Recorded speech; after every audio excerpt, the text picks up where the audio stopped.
بسم اللہ الرحمن الرحیم۔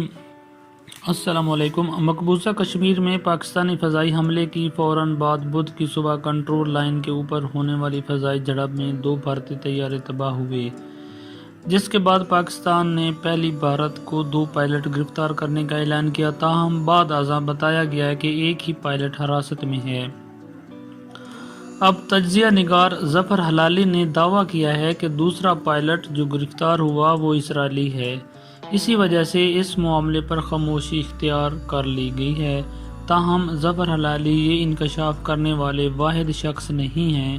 پاک فوج کے ترجمان میجر جنرل آصف غفور اور پھر وزیر اعظم عمران خان نے 2 پائلٹوں کی گرفتاری کا اعلان کیا تھا، جن میں سے ایک CMH میں داخل بتایا گیا تھا، لیکن رات کو فوجی ترجمان نے ایک ٹویٹ میں کہا تھا کہ صرف ایک ہی پائلٹ پاکستان کے پاس ہے۔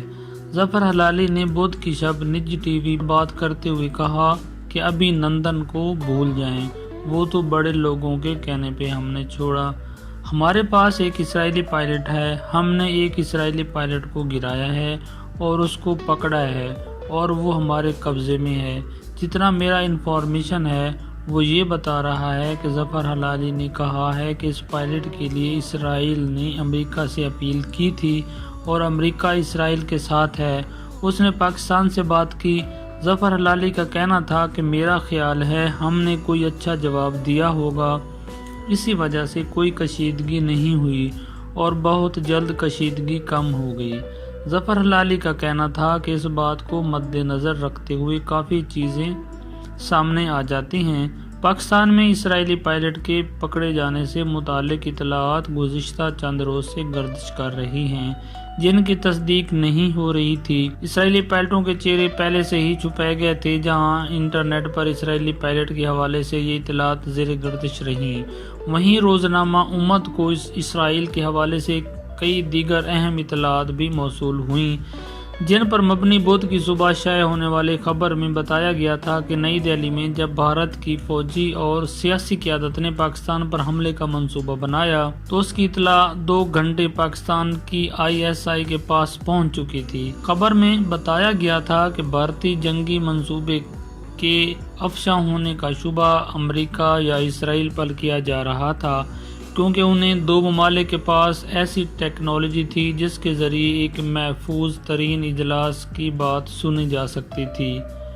بھارت نے منگل کو بالاکوٹ کے قریب حملے میں اسرائیلی ساختہ اسپائس 2000 بم استعمال کیے تھے۔ فی الوقت یہ بم صرف میراج طیاروں پر ہی نصب کیے جا سکتے ہیں، تاہم اسرائیل ان بموں کو روسی ساختہ سخوئی 30 طیاروں پر نصب کرنے میں بھارت کی معاونت کر رہا ہے۔ دونوں ممالک کے درمیان قریبی فوجی تعاون کئی برسوں سے چل رہا ہے۔ پاکستان نے بھارت کو جو طیارے تباہ کیے، ان میں سے ایک MiG-21 تھا جس کا ملبہ پاکستانی حدود میں گرا، جبکہ دوسرا سخوئی 30 بتایا جاتا ہے جس کا ملبہ مقبوضہ کشمیر میں گرا ہے۔ تاہم بھارت اپنے دوسرے طیارے کی تباہی سے انکاری ہے۔ ذرائع کا کہنا ہے کہ چونکہ دوسرا پائلٹ اسرائیلی ہے، اس لیے بھارت کے لیے یہ کہنا ممکن نہیں کہ اس کا ایک اور پائلٹ پاکستان کی تحویل میں ہے۔